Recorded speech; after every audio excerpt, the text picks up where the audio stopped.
What's going on, YouTubers, gamers, and hobbyists, and welcome to this Resident Evil 2 the board game introduction. It's the introductory tutorial mission that I'm going to be showing you. Now, please remember, this does exclude a lot of the more advanced rules. It's just the basics. It's just to give you a rough idea of how the game plays, okay? So please bear that in mind. But it's quite enjoyable, even though it's the basic tutorial, and I'm glad it has the tutorial scenario like Zombicide does. It's good to get you into it, and I'm excited to do future ones, playthroughs in the future. So look out for those. Anyway, this is tutorial scenario 1A. And all we got to do is get to Raccoon City Police Department. So, without further ado, let's head on into it. So, before I place the player characters, I'll call them, for this game, that I'm going to be using, we'll just have a quick look at them. So, Claire Redfield is one I've chosen. So, that's Claire. And the other one I'm going to use is Robert Kendo. I'm pretty sure he was the gun shop owner in Resident Evil 2 right at the start of the game. If anybody can confirm or deny that, let me know in the comments below. But anyway, I'm going to place them now according to my map, which is scenario 1A, which is the tutorial. So this is really simplified. So 1 will have Claire Redfield. She's going to start up here. Robert Kendo starts here. Now the objective of this tutorial is simply to meet up and get to this door here, which is the door to Raccoon City Police Department. So imagine the police department building there, but I've moved it out the way just so that we can see what's going on in the game. Now, one of the things I like about this, you've got these things here which shine, A and B respectively. That is items, so they're things that are glinting in the dark, which I like because that's a nice touch, and that's what you had in the game. When you walked through a room or whatever, something would glint in the corner and you'd go over and you pick it up, and that would be an item. So we've got our equipment decks shuffled. We've got A and B. So if you go to one that's A, you pick up an item from deck A. If it's B, you pick up the item from deck B. And in this tutorial, there is only like 4 cards altogether, 3 A's and 1 B. Now I don't know how the future ones will work, but in this game, the B is well, I can see what it is because it tells you. It's a shotgun. In fact, it tells you there, item deck A. Got 1 handgun bullets, 2 green herbs, and a shotgun in deck B. Then there's the tension deck. We'll come on to that later, which is here. That's all pre-done. You get these little ammo tracker things for the game to keep track of your ammo. We're starting off with 15 bullets in each. They both start out with a handgun and a knife, so that's nice. They can both carry. See that number there. Well, Claire Redfield can carry 8 items.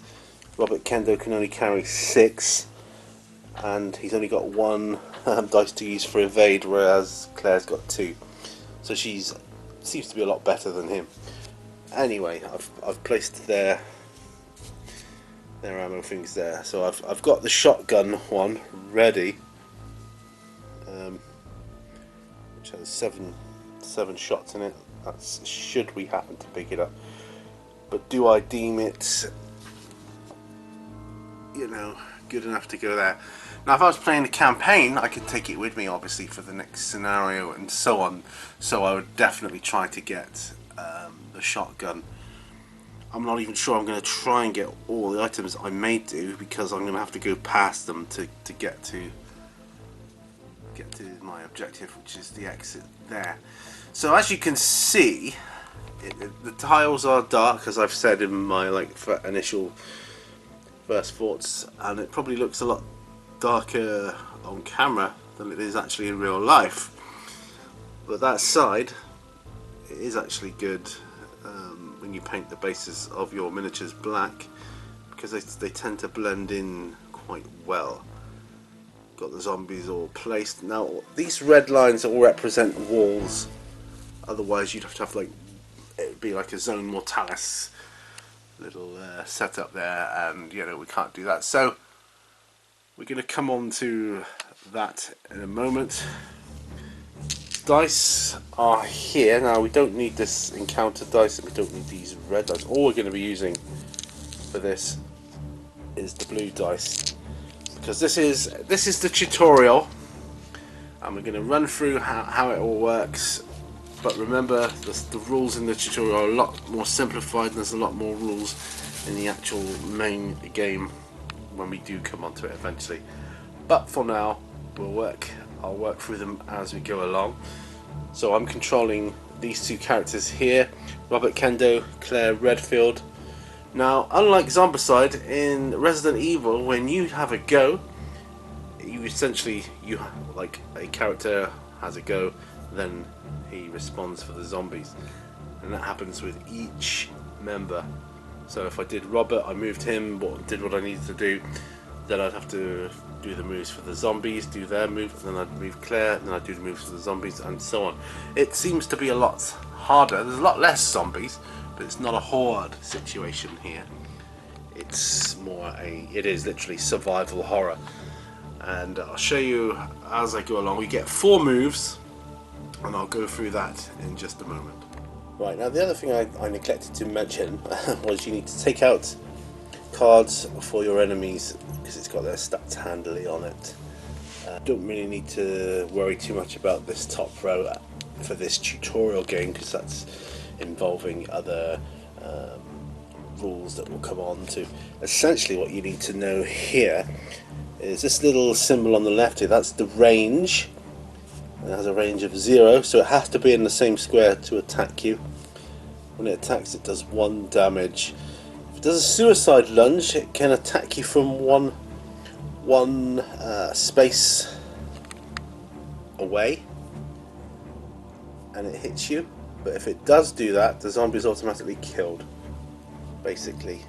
Yeah, because it's like saying that's why it's called the suicide lunge. It lunged at you, but you managed to stab it in the head, or whatever, you know, or batter it to death, whatever. I know they're dead. They're kind of dead already, but you understand what I mean by that. So on your equipment, on your weapons, you've got range as well. In Resident Evil, the guns have a range of line of sight. Well, they seem to anyway. So as long as it's in sight, it doesn't matter how many squares away it is. If there's nothing blocking the line of sight, you will be able to hit it. You have to roll one blue dice, and if you score a hit, you push it away. If you score 2 hits, you do 1 wound of damage. That's kind of how it works.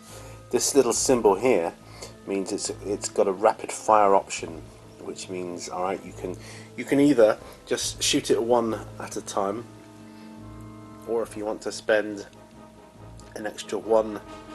See, if I shoot it, I roll 1 blue dice. When I do rapid fire 2 shots, I can roll 2. If I want to do rapid fire 3 shots, and you can do up to 3, I can roll 3 dice. But I do have to use up 3 ammo. So that's the option you have on there. The knife, I'm sure you can work out yourself. You can hit 1 square away, it's 1 dice, 1 blue dice, and the damage is pretty much the same as a handgun if you are successful. Alright, it tells you as well what they start with. It starts with 15 shots, which we've got there, and the knife is obviously unlimited. So there we go. So now we move over to the activation order. So as you can see there, you've got an activation phase, a reaction phase, a tension phase. What we're going to do is we're going to move, well, I'm going to start, oh, and by the way, this is your health. Start from fine, You get hit, go down to caution, to danger, to unconscious, and dead. That's how it works. So you've got more hits that you can take in this than you can in Zombicide, but yeah, you've got to watch out because it's more intense, and you'll see what I mean. Right, so looking at Claire there, so here's the thing. So she could run past the zombie, which I would probably recommend her doing. You don't have the same sort of rules like you do in Zombicide. You know, it doesn't get an automatic hit in if you should run away. So I'm going to probably do that. I'm going to see, for my activation phase, I can move, I can attack, I can open and close, I can search. But you can only search where there's a shiny thing. Unlike Zombicide, you could search in any room, so this is a bit different. You can trade or you can use items, right? So we are going to move, yeah, we're going to move Claire 4. So we're going to go 1, 2, 3, 4. That would be her move, you see. Now we'd have the reaction phase. The zombies would move if they saw you. That zombie there, they cannot see Robert Kendo because there's a wall in the way here. He can't go that way into that room, he can only come down here. Right, so zombies move, and they move 1. So that's what would happen there. That's the only thing that would happen there, and that would be it. Now we need to draw the tension phase, which is where we draw a card from the tension deck. Oh dear, Undead Ambush. A dark silhouette is the only warning before glass shatters to jagged shards and death resumes its tireless pursuit. Spawn 2 zombies on the same tile as the active character on the closest, that symbol there. The closest symbol is there. So what I would have to do is spawn 2 zombies. Right, so you see that? 2 zombies spawned on that tile there. She's alright though, because, well, actually, she's not alright. Because it's Robert Kendo's go now. What? He can't do an awful lot. So he's going to go 1, 2, 3. He's going to shoot at that zombie using this. So he's just going to. The zombie can see him, so it doesn't matter about making the noise. So, boom. So he hits him with 1, which just pushes him back. So that doesn't do an awful lot. Now, this is the bad part. The zombie reaction phase now, so that zombie would come back. So essentially the zombie starts where it began, and these zombies up here would move onto the same square as Claire Redfield. So she is surrounded. Now they could get a lunge attack in, yes they could. They could do that. And am I going to make one do that?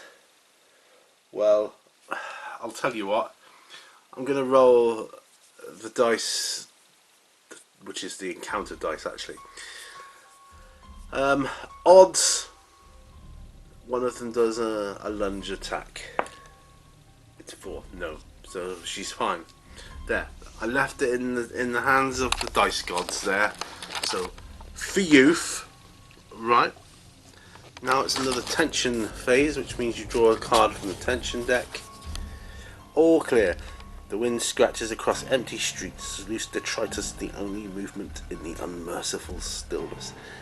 You don't need to worry about these numbers down here. That's for more advanced games. This is the tutorial, remember. It's the tutorial. Anyway, Claire's go. So she's got 4 moves. So she's going to unlock or open that door. That's 1. So she's got 3 moves left. She's going to go in. She's got 2 moves left. She's going to shut the door. She's got 1 move left. So she's safe. The zombies are outside. She can do that. It's like the video game here. If they're, you know, they can't see you or you shut the door, they kind of don't do anything or go away or whatever. They're not intelligent enough. At least these aren't in this scenario anyway. They're not intelligent enough to open the door, so we can do that. So on the zombie phase, the only thing that's going to happen now is they are not going to move because they're the other side of that door. Doesn't matter. But this one will move towards Robert Kendo. There, he looks like he was a policeman at one point. He's got a gun on his holster to his side. So that would now make it Robert Kendo's go. Okay, so Robert Kendo is going to fire his handgun. Oh, and I forgot to take his ammo down, didn't I, to 14. He's on 14 now. He's going to do rapid fire, which means he fires 3 shots. Bang, bang, bang. But that only counts as 1 move because it's rapid fire. Oh yeah, baby. He gets the 2 hits. Boom. Pow. He kills that zombie, which is awesome. Right, so let's take his ammo down to 11. Difficult to do with one hand, but there we are. So these trackers are great for, you know, for that. I actually like the fact that you have limited ammo in this game. It makes the tension much more serious. So that was 1 move. 1, 2, 3, 4. He's in the same square as the as that object there, or that item. You can't pick it up because he hasn't got any more moves. Zombies go. They don't do anything because no zombie can see anybody. Tension deck. Dun dun dun. All clear. Here we are. Fresh air fills your nostrils, casting aside the sickly scent of blood, at least for the moment. And as players, you all come to fear these red ones. There's an amber one as well, which is quite bad. The red ones are, you know, really bad, but right. So it's Claire Redfield's go. Right. So 4. So she goes 1, 2, 3, 4. She's up there. She's heading for that item. She might as well. Zombie go. No moves for the zombies because nothing to move. Tension, which is the tension phase. All clear again. A howl in the distance breaks the silence. A long and mournful note for the city of ruin. Dun dun dun.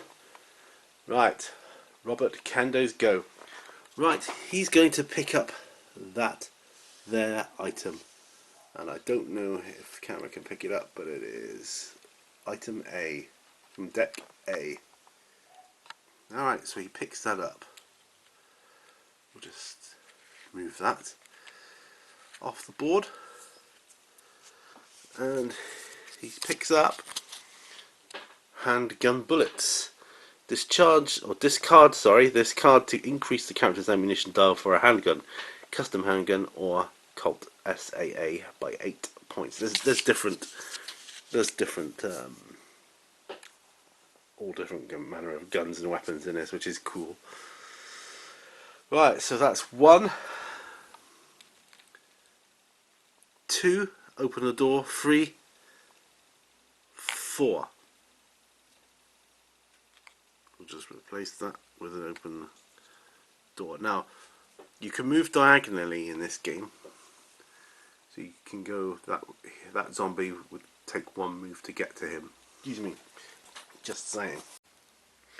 Alright, so now it's the zombie's turn. So this zombie, because we were kind of kind to Claire Redford earlier, they didn't, and I used the dice to determine whether they were going to do a zombie lunge. and incidentally only one of them would do that. The others, the rules describe it as they add to the attack, so but only one of them would have died. Right, I'm going to do a zombie lunge on this one. So this zombie lunges and attacks but dies, so we're guessing Robert Kendo got his knife out and stuck it in the side. Now his health is going down 1 because he's been injured. That I think is fair. Okay, so that zombie there, as he is actually in a different room because of the red lines. That's a wall there. Imagine a wall. I could put a wall there, actually. You know, I don't have one ready to hand, but if you imagine that the wall is there, in fact, we could use the one from up here. It would look more like that. So he has to go in that, yeah.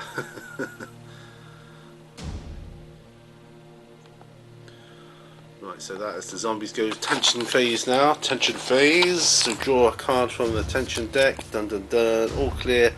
Flickering light above dispels the calm for but a moment before returning to a strong, steady glare. Ooh, right. So that's the end of Robert Kendo's go. Claire Redfield's go. So she moves up. So she goes 1, picks up the item 2. It's deck A. So she's got green herb, which is all that's left on that deck now, actually. 3, 4. She's at this door. It's still closed, but there you go. Zombies. No zombie can see any of the players, so we're still okay. Haha. Back to Robert's go. Right. So it's got 4 moves. So it simply goes 1, opens the door. 2, 3, 4. There we go. Simple as that. That's it. That is it. Alright. So yeah. Again, zombies can't do anything, but we do. So what you would have is the reaction phase. Resolve reaction for any enemy on the same or linked tiles, but there are none. Tension phase. See how it works? It's pretty simple. This is the basic. Your footsteps echo ominously over the ground before the sound is swallowed by the shadows. As you can see, this is all pretty, you know, it's easy stuff. So we go back to Claire Redfield. So I don't have an open door anymore, spare open doors. I'll have to look. Oh yes, I do actually. So 1. I'll have to get myself some more doors. 1, 2, 3, 4. So she's making her way down. Again, no zombies can see her or Robert Kendo. So it's back to Robert. But before we do, tension deck. Still all clear. Somewhere in the darkness, fingernails scratch against a glass pane. The urgency of the sound and matching your racing pulse. So you're getting an idea for how this game basically works on a basic level. Right, back to Robert Kendo. He's got 4 moves. Now I'm going to swap this door for that door because I need an open door. I must get myself some. These are MDF doors and they're more for dungeon crawls, not for not for Resident Evil. But I will rectify that in the future, or I'll get some more. I just need more doors. I mean, you get 20 cardboard ones in the game, but they're so dark they're just like bits of black. You can't tell whether it's open or closed. Whereas here you can clearly see the door is open or the door is shut. Anyway, 1 to open the door. 2, 3. He's going to fire off his rapid fire ammunition at said zombie for 4. That'll be his last go. So bang bang bang. No, So 8. He's down to 8. That's cool. He's got the extra bullets anyway. Didn't hit or push him anywhere. So, oh dear. Right. Is that zombie gonna lunge? Do a suicide lunge at him? I don't know. I'm gonna roll the dice for this one because, you know, odds it does. No, it's evens again. So no, it doesn't. It just moves into his square. And yeah, so that's about it. Tension. Some in the darkness, fingernails scratch against the glass pane. So we're still all clear. Still all clear. There is an amber one in there somewhere, but there you go. Right, come on, Claire. She's just playing catch up. 1, 2, 3, 4.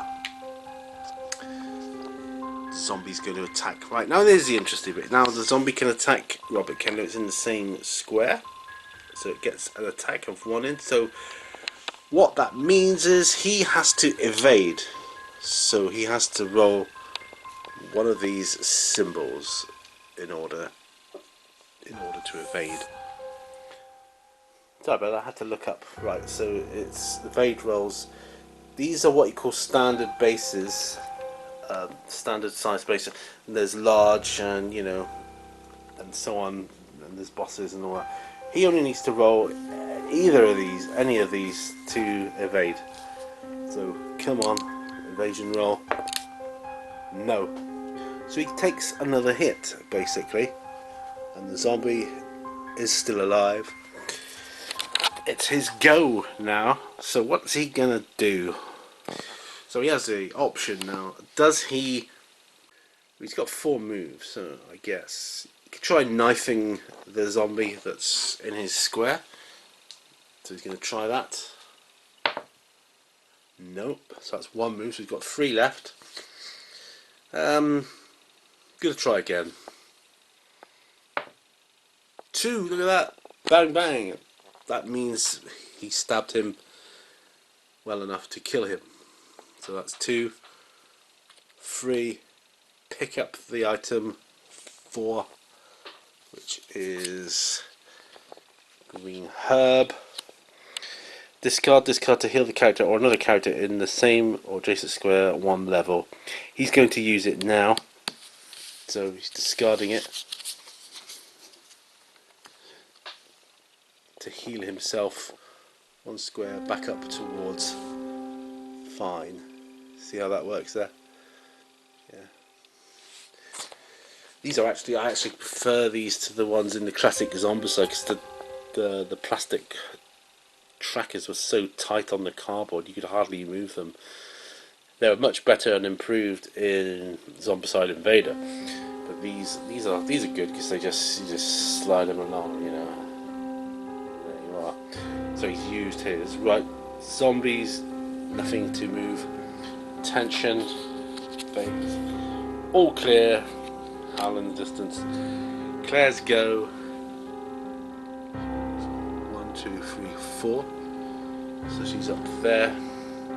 Zombies, nothing to do. Tension, all clear. Back to Robert Kendo. See, this is the point where I'd be thinking, shall we make a move on the shotgun? Shall we do it, folks? That would involve going over here in this room. Yes, I think we're going to. So he's going to go 1, 2, 3, and he's going to open that door 4.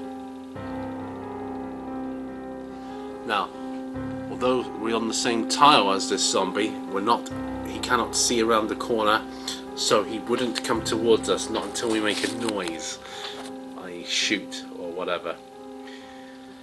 Right, so zombies do not do anything, but we draw the tension deck, all clear again. That amber card's going to be coming up any times. Now, when you get to the end of the tension cards, you just shuffle them, turn them over, shuffle them, start again. Right, Claire's go. 1, 2, 3, 4. Right, she's the other side of that door now. So she's actually ahead. Zombies don't do anything. Tension, all clear. We're all clear. Robert Kendo's go. 1, 2, 3. He's not going to open the door yet. I'd be foolish to do that. I'd be stupid to open that door without backup. So, zombies don't move. All clear on the tension phase. Right, Claire. 1, 2. That's as far as she's going. So, we're starting, you know, this little skirmish, what have you here. Tension, all clear. Right, back to Robert's go. Okay. So what he's going to do, he's going to open the door, baby. So we'll just swap that door with that door because we're not going back the way we came. So we'll open that door. 1.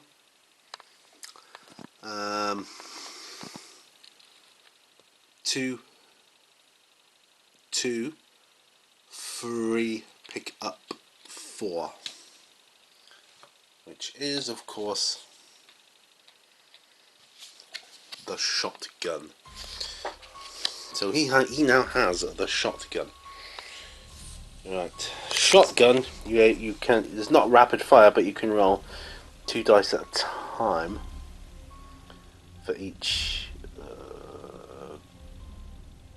move you do. You know, and it's a single move. So yeah. And it does more damage if you look even on one of those, it will deal 1 damage. So you'll need to get one of these to kill a standard zombie. So this could be good for us, right? Right, the zombies are going to move now. I would say we'll go 1 each. 1 will go towards Robert Kendo. 1 will go towards Claire Redfield. And again, I'm going to roll for whether they do the suicide lunge. The one on Claire Redfield. Remember, odds is the suicide lunge. Yes. So it lunges at Claire Redfield, bites her, whatever, takes her health down to 1. But Claire has obviously killed her because it dies immediately after. But this is going to cause noise, so this zombie is going to be coming around the corner at any minute.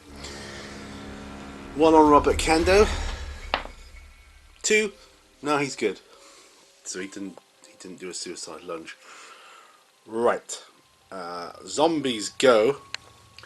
The zombie in the square with Robert Kendo is going to attack. So Robert Kendo does need to roll evade. He only gets 1 dice to roll evasion. No, he doesn't do it. So he goes down a health. He's down to caution. Not good. Not good. Not good. All right. The other zombie comes around like, what's all the commotion sort of thing. See what's going on there. That's the situation. And that's looking pretty grim. Not as grim as it could be though. Alright. So tension phase is next.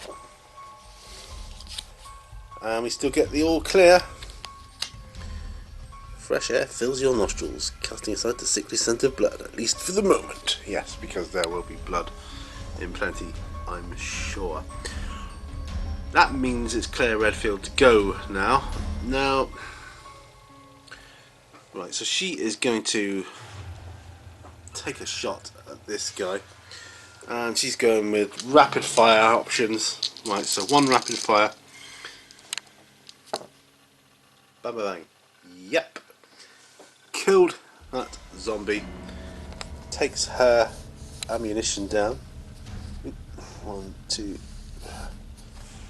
3. So we're on 12 bullets left. See that in the handgun? The zombies go again. So that zombie there is obviously going to attack Robert Kendo right there. Robert Kendo needs to roll an evasion. No. He gets hit again. Right. And tension. Dun, dun, dun. Echoes in the darkness. Movement and sounds haunt your steps, foreboding darkness, hiding what horror might lurk within. Place an Echoes in the Darkness token on the tile occupied by the next character to activate. Right, so there's the Echoes in the Darkness token. What that all that means really is that at the end of the next,